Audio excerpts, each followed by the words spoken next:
باذن الله يكون نزل. قربت اشحت من عم. تاكس. لا تاكسي ايه؟ اوبر. تمام كده الحساب. هخلي البال هايك في المحفظه يا فندم. لا محفظتي ايه؟ خليهم في محفظتك انت. خد واحد ولا اتنين؟ لا ناخد كله بقى، ناخد كله، العيال بتحبها قوي عندي. ماما كانت عايزاني اجيب لي عيش من التموين. لا عيش من التموين ايه بقى، احنا نجيب براحتنا بقى. تعالى لي.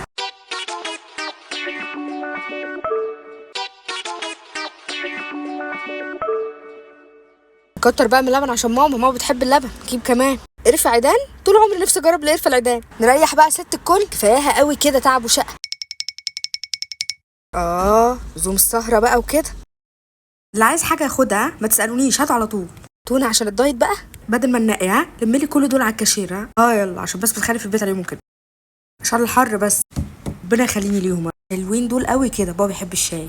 ست الكل، اهلا يا حبيبتي، الحمد لله على السلامه. هو مسخنك بسرعه؟ لا تسخني ايه، احنا هناكل من بره النهارده. في ايه ده بعد اذنك طبعا. طب ولازمته ايه بقى الكلام ده؟ ليكي انا مرتاحه، انا عايزه اريحك خالص. بالنسبه لبابا بواكي الشاي بتاعته جوه. ده لسه كان بيقول هو وعمك عاطف وهم قاعدين بيلعبوا طاوله ان مفيش شاي. هيتبسط قوي. اخواتي جبت لهم كلهم الحاجات اللي هم بيحبوها. تعيشي وتجيبي. استني يا ماما، خلي 300 جنيه دول معاكي. بتستلفيهم اول ما تاخديهم، وما بيقعدش في جيبك جنيه، وفي الاخر تخلي ظلموه طول الشهر. خليهم بس معاكي، خلي حاجه في جيبك. مش محتاجين اي حاجه. ربنا يخليكي يا حبيبتي. ماما ما تخبيش عليا، البيت مش ناقصه حاجه. ربنا يخليكي. ماشي يا حبيبتي. ايوه من فضلك بس على الاوردر بتاعي انا. طب بابا ليه كتير؟ هيوصل امتى لو سمحت؟ انا مستعجله عليه جدا. لا 5 ايام كتير قوي يعني حضرتك. طيب لو سمحت ما يكونش اكتر من كده. ماشي شكرا.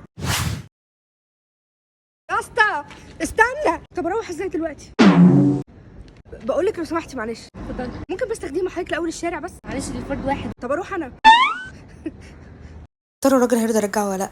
عادي، ده ما بتفتحش. هقول له ده ما اتفتحش لو سمحت. معلش يا عمو، ما تجيب 4 بيضات وبابا هيبقى يجي يحاسبك. 4 بس. ست الكل، بالنسبه بقى لل 300 جنيه اللي انا اديتهم لحضرتك يعني لو فاكراهم، بحطة ايدي شايلاهم في نفس المكان، نفس ال 200 ونفس ال 100 اهو. اتفضلي. ربنا يخليك يا ماما. رب مفيش عليهم بقى 300 تاني عشان اعرف اكمل. انت عايزه تجلطيني يا بنت؟ غوري من وشي بقى. سؤال اخير وهمشي على طول. اسالي. بابا فتح كل بواكي الشاي؟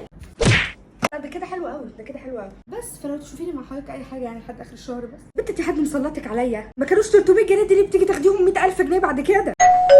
بقول لك يا ماما اي حد انا مش موجوده. ليه؟ انت عملتي ايه؟ اي حد يسال عني انا مش موجوده. ربنا يستر.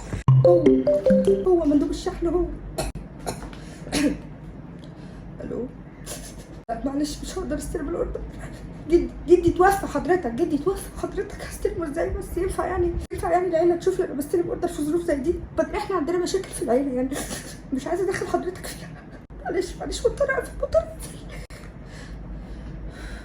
ايوه حاجه، ركبت معاك اوبر من حوالي 5 6 ايام كده لو فاكرني. القطه هيخلي باقي الفلوس محفظتك. طيب ماشي، انا كنت بهزر حاجه صدق. الناس مش متعاونه. لو سمحت انا عديت كده من يومين اخدت دستة جاتوه. لا ما فيهاش اي مشكله. تسلم ايديك والله، بحب حاجتكم قوي يعني. بس الحقيقه احنا 5 افراد، دستة كتير. ما ينفعش ارجع 7؟ هو زي ما هو والله، عندنا التلاجه ما بتطلعش ريحه. الو، هنكمل بقيه الشهر ازاي كده؟